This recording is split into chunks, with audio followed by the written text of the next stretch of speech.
सुसंगठित अपराध से आप क्या समझते हैं? इसके विभिन्न प्रकारों की विवेचना कीजिए।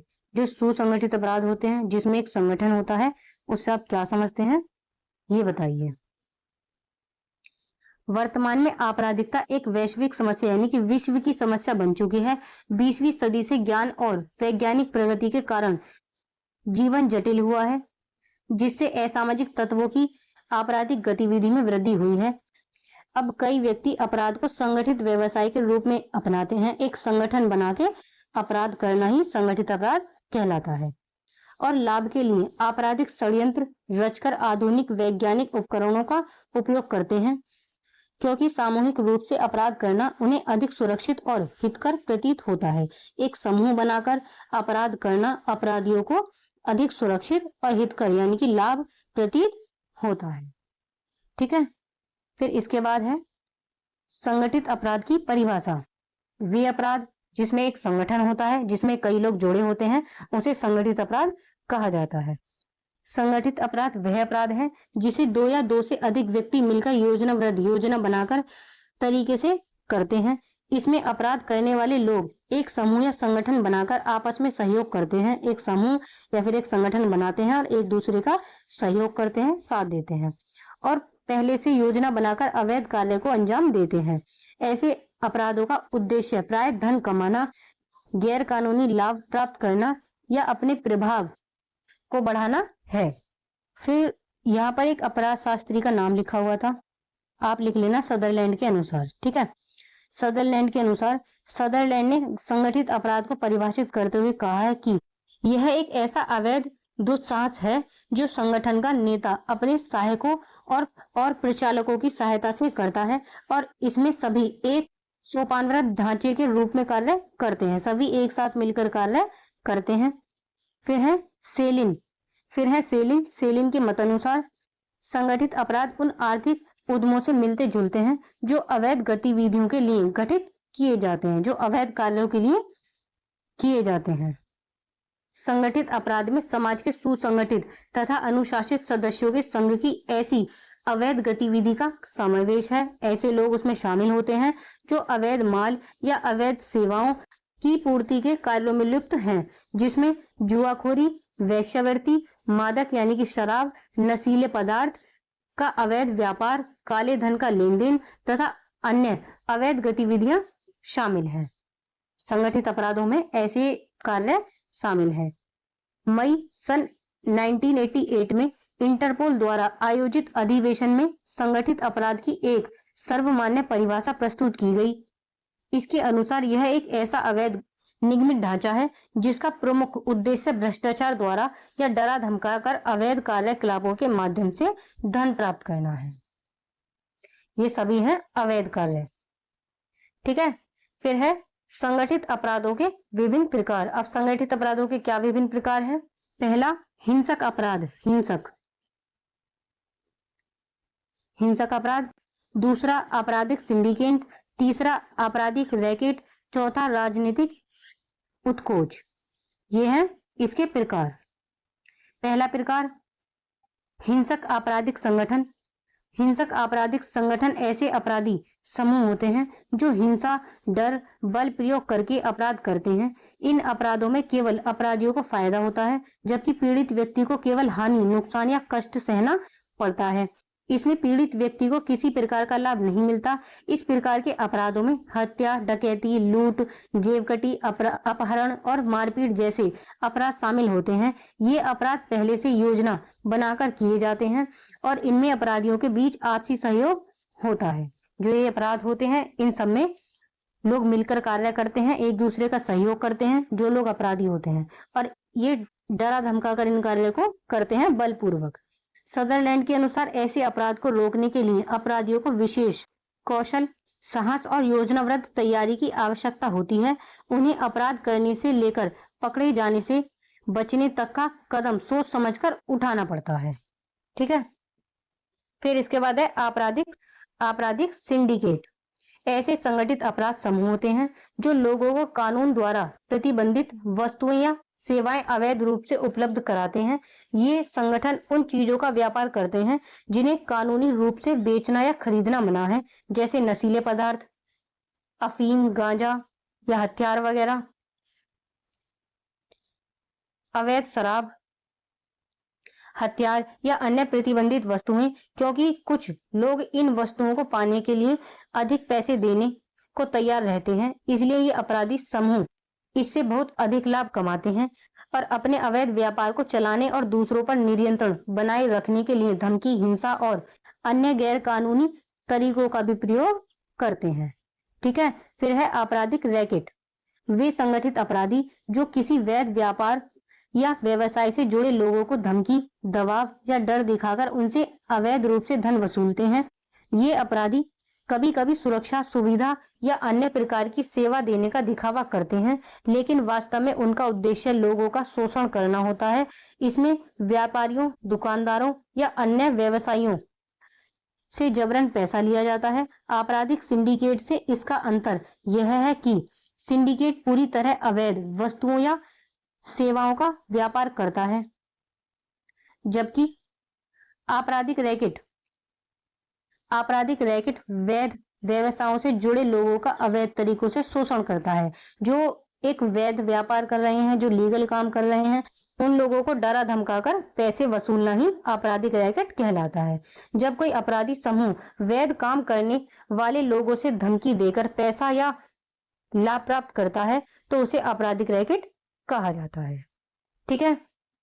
फिर है इसके बाद राजनीतिक उत्कोच।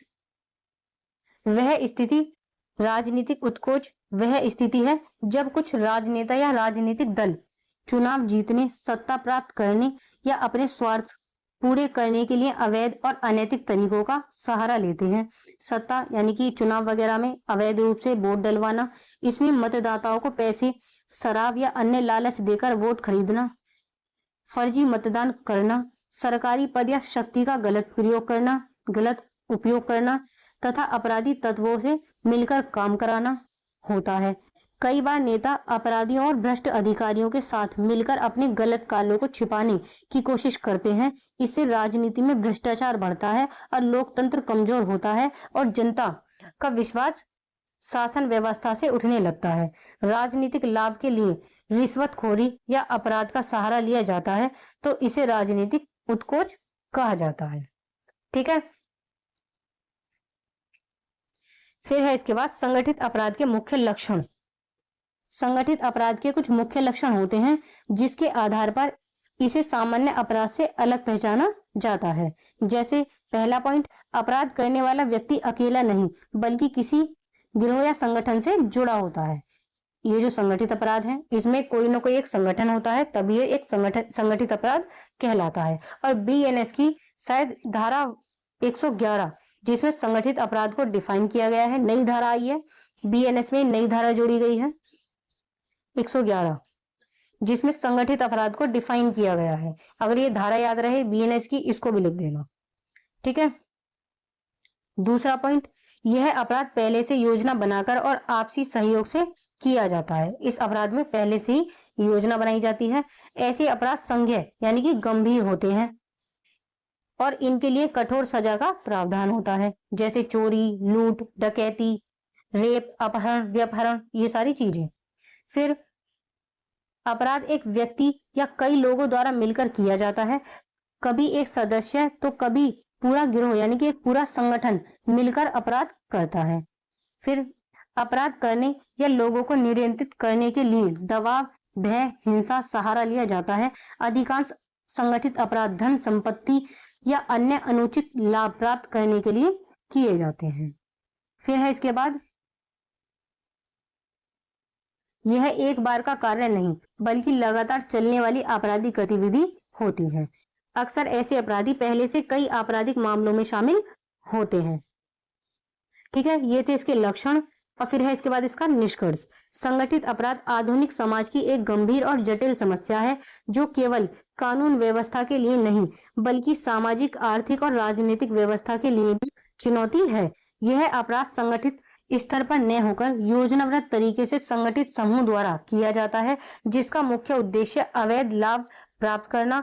हिंसा, आपराधिक संगठन, आपराधिक सिंडिकेट, आपराधिक रैकेट या राजनीतिक उत्कोच इसके प्रमुख प्रकार हैं। वैज्ञानिक प्रगति और तकनीकी विकास के साथ इन अपराधों के स्वरूप भी अधिक जटिल और खतरनाक होते जा रहे हैं। इसलिए संगठित अपराधों की रोकथाम के लिए कठोर कानून, प्रभावी प्रशासनिक नियंत्रण, सतर्क न्याय व्यवस्था तथा जन जागरूकता अत्यंत आवश्यक है, ताकि समाज में शांति, सुरक्षा और न्याय की स्थापना सुनिश्चित की जा सके। ठीक है, फिर है इसके कीवर्ड्स।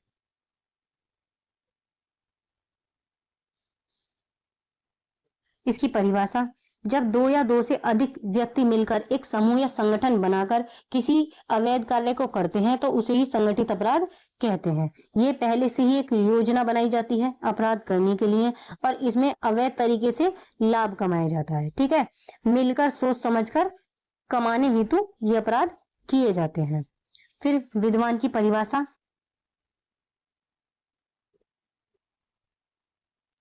समूह जब अवैध तरीके से ये सारी चीजें करता है तो इन्हें संगठित अपराध कहते हैं। फिर आपराधिक सिंडिकेट, जिसमें नशा, अवैध शराब और हथियार जैसी चीजों को बेचा जाता है।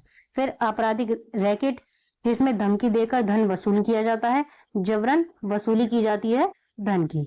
फिर राजनीतिक उत्कोच, जिसमें वोट खरीदना, जो नेता होते हैं उनके द्वारा ये अपराध किया जाता है, जिसमें वो गलत तरीके से वोट खरीदते हैं, अधिकारियों को खरीद लेते हैं। ठीक है, फिर इसके बाद इसके मुख्य लक्षण है एक संगठन जो कि एक दूसरे से जुड़ा रहता है। योजनाबद्ध, इसमें योजनाबद्ध कार्य होते हैं। भय और हिंसा का डर दिखाकर लोगों से पैसा वसूल करते हैं। लाभ पाने के लिए एक संगठन बनाया जाता है। निरंतरता यानी कि कंटिन्यू, इस कार्य को एक संगठन बना के किया जाता है। फिर है इसका निष्कर्ष। ठीक है, फिर इसी में एक क्वेश्चन और पढ़ लेते हैं, जो लास्ट क्वेश्चन है हमारा, क्वेश्चन नंबर 10। कारागार से आप क्या समझते हैं? क्या भारतवर्ष में विद्यमान जेल व्यवस्था से आप संतुष्ट हैं? कारागार के सुझाव दीजिए। भारतीय कारागार व्यवस्था के दोषों को बताइए तथा सुधार के उपाय दीजिए। जो प्रिजन सिस्टम है, कारागार व्यवस्था, उसके बारे में बताना है। कारागार वह स्थान है जहां अपराध सिद्ध होने पर अपराधियों को न्यायालय के आदेश से रखा जाता है। कारागार व्यवस्था का मुख्य उद्देश्य केवल अपराधियों को दंड देना नहीं, बल्कि उनका सुधार, पुनर्वास यानी कि फिर से समाज में भेजना, सुधार कर समाज में पुनर्स्थापन, उनको समाज में फिर से स्थापित करना, फिर से भेजना भी है। भारत में कारागार व्यवस्था का इतिहास काफी पुराना है, परंतु वर्तमान में इसमें अनेक कमियां दिखाई देती हैं। भारतीय जेल व्यवस्था आज भी कई समस्याओं से ग्रस्त है, जिसके कारण यह अपने सुधारात्मक उद्देश्य को पूर्ण रूप से प्राप्त नहीं कर पा रही है। इसलिए कारागार व्यवस्था में व्यापक सुधार की आवश्यकता है। जो भारतीय कारागार व्यवस्था है वो पूरी तरह से सुधारात्मक उद्देश्यों को पूरा नहीं कर पा रही है, उसमें सुधार की आवश्यकता है। कारागार की परिभाषा, डॉक्टर सेठना के अनुसार कारागार का शाब्दिक अर्थ पिंजरा होता है। एक तरीके से एक पिंजरा जिसमें किसी व्यक्ति को बंद कर दिया जाता है। अतः कैदियों या विचाराधीन अभियुक्तों को निरोध में रखने के स्थान को कारागार कहते हैं। इसे जेल, बंदी गृह या कारागृह भी कहा जाता है। इसमें अपराधियों को दंड व सुधार हेतु रखा जाता है। सन 1894 के कारागार अधिनियम के अनुसार कारागार राज्य सरकार द्वारा निर्धारित वह स्थान है जहां बंदियों को स्थायी या अस्थायी रूप से रखा जाता है। परमानेंट या फिर टेम्परेरी रूप से रखा जाता है, वो होता है कारागार। फिर है फेयरचाइल्ड ने कारागार की परिभाषा देते हुए कहा है कि यह एक दंडिक संस्था है जिसका संचालन राज्य या संघीय सरकार करती है, जिसका उपयोग ऐसे वयस्क अपराधियों के लिए होता है जिसकी सजा 1 वर्ष से अधिक हो। परंतु फेयरचाइल्ड की उपयुक्त परिभाषा स्वीकार किए जाने योग्य नहीं है, क्योंकि कारागार में किसी भी अवधि की सजा के अपराधी को रखा जा सकता है, चाहे वह कितनी ही कम क्यों न हो। सरल शब्दों में कारागार परिभाषा इस प्रकार दी जा सकती है, जैसे आधुनिक दंड व्यवस्था के अंतर्गत कारागार में कारावासी का अच्छा आचरण होने पर उसके दंड की अवधि पूरी होने के पहले भी उसे कारावास यानी कि पैरोल पर छोड़ा जा सकता है, परंतु यदि वह कारावास पैरोल की शर्तों का उल्लंघन करता है तो उसे पुनर्कारागार में रखा जाएगा। अगर उन शर्तों को वो नहीं मानेगा तो उसको वापस बुला दिया जाएगा। काराविधि में कारावासी को उसके व्यक्तित्व एवं रुचि के अनुसार प्रशिक्षण भी दिया जाता है, ताकि कारागृह से रिहा होने के पश्चात वह स्वयं को समाज में सरलता से पुनर्स्थापित कर सके।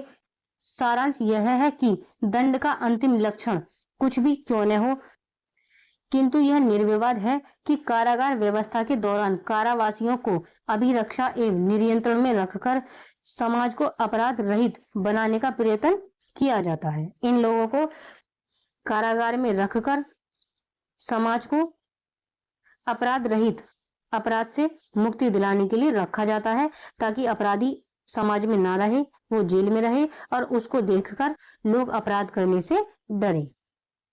फिर भारत की कारागार व्यवस्था। भारत में प्राचीन समय से ही कारागार व्यवस्था मौजूद थी। इसके प्रमाण प्राचीन ग्रंथों में मिलते हैं। बृहस्पति ने कैदियों को बंद कारागार में रखने का समर्थन किया, जबकि मनु इससे सहमत नहीं थे। जो प्रोफेसर मनु थे वो इससे सहमत नहीं थे। कौटिल्य ने भी प्रसिद्ध ग्रंथ अर्थशास्त्र में बताया है कि उस समय किलों के मजबूत हिस्सों का उपयोग जेल के रूप में किया जाता था और अपराधियों को लोहे की जंजीरों में बांधकर रखा जाता था। उन्होंने यह भी सुझाव दिया कि कारागार सड़कों के किनारे बनाए जाए, ताकि कैदी लोगों को देखकर अपना अकेलापन कम कर सकें। प्राचीन भारत में आध्यात्मिकता को महत्व दिया जाता है, इसलिए कैदियों को आत्मचिंतन और पश्चाताप के लिए अक्सर एकांत कारावास में रखा जाता है। उनको एकांत कारावास में रखा जाता है ताकि वो आत्मचिंतन कर सके, अपना पश्चाताप कर सके। हिंदू और मुस्लिम शासकों के समय दंड व्यवस्था मुख्य भय उत्पन्न करने पर आधारित थी, इसलिए कठोर दंड जैसे मृत्युदंड, फांसी, अंग विच्छेद, अंगों को अलग कर देना, कोड़े मारना आदि दिए जाते थे। मुगल काल में भी कई कठोर दंड प्रचलित थे। बाद में जब भारत में ब्रिटेन शासन स्थापित हुआ, तब अंग्रेजों ने भारतीय जेलों की खराब स्थिति को सुधारने का प्रयास किया। उन्होंने कारागार व्यवस्था को अधिक व्यवस्थित बनाया और कैदियों की यातनाओं को कम करने की दिशा में कुछ सुधार किए। यही आधुनिक भारतीय कारागार व्यवस्था की शुरुआत मानी जाती है। जब ब्रिटिश शासन स्थापित हुआ था तो उन्होंने कारागार की जो व्यवस्था थी उसको व्यवस्थित करने का प्रयास किया, उनमें कई सुधार करने के प्रयास किए। वहीं से भारतीय कारागार व्यवस्था की शुरुआत मानी जाती है। कारागार व्यवस्था में सुधार हेतु प्रयास, जो कारागार में सुधार किए गए थे उनका क्या प्रयास किया गया था। भारतीय कारागार व्यवस्था में वास्तविक सुधार का प्रारंभ 1836 से माना जाता है, जबकि कारागार जांच समिति का गठन किया गया, जिससे कारावासियों से सड़कों के निर्माण कार्य में मजदूर के रूप में कार्य लिया जाना बंद किए जाने की अनुशंसा की। तत्पश्चात सन 1838 में मैकाले के सुझाव पर एक कारागार सुधार समिति गठित की गई, जिसने निम्नलिखित सुझाव दिए। एक समिति गठित की गई थी 1838 में, जिसने ये सारे सुझाव दिए थे। एक केंद्रीय बंदरगाह की स्थापना की जाए, जिसमें 1000 कैदियों को रखने की व्यवस्था हो, तथा इसमें केवल ऐसे कैदी रखे जाएं जिनकी सजा 1 वर्ष से अधिक हो। फिर प्रांतों के विभिन्न कारागारों पर उचित नियंत्रण रखने हेतु प्रत्येक प्रांत में एक कारागार निरीक्षण की नियुक्ति की जाए। तद अनुसार उत्तर प्रदेश 1844, पंजाब 1852, बंगाल 1854 तथा मुंबई एवं मद्रास 1862 में कारागार निरीक्षण नियुक्त किए गए। फिर तीसरा, कारागारों में महिला अपराधियों को पृथक रखने की व्यवस्था की जाए। पुरुषों को अलग रखा जाए और महिलाओं को अलग रखा जाए, ऐसी व्यवस्था की जानी चाहिए।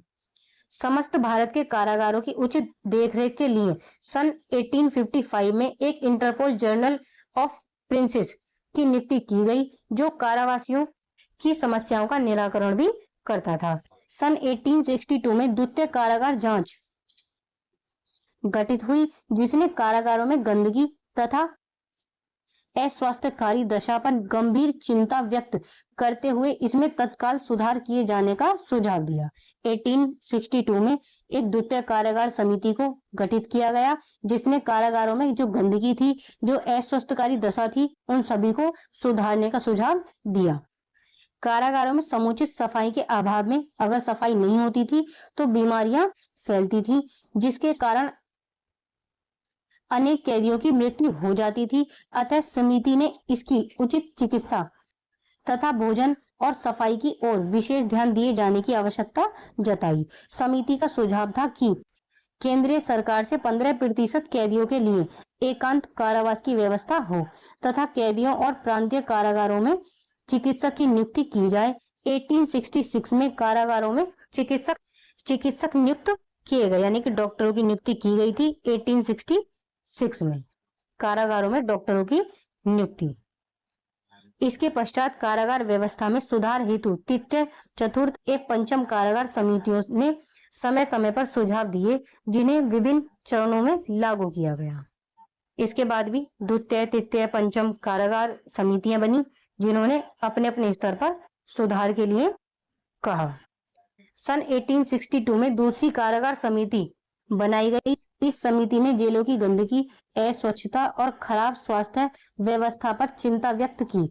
उस समय जेलों में सफाई और इलाज की उचित व्यवस्था न होने के कारण कई कैदी बीमार पड़ जाते थे और कुछ की मृत्यु हो जाती थी। इसलिए समिति ने बेहतर भोजन, सफाई और चिकित्सा सुविधा उपलब्ध कराने की सिफारिश की। इसके सुझाव पर 1866 में जेलों में डॉक्टरों की नियुक्ति शुरू हुई। ठीक है।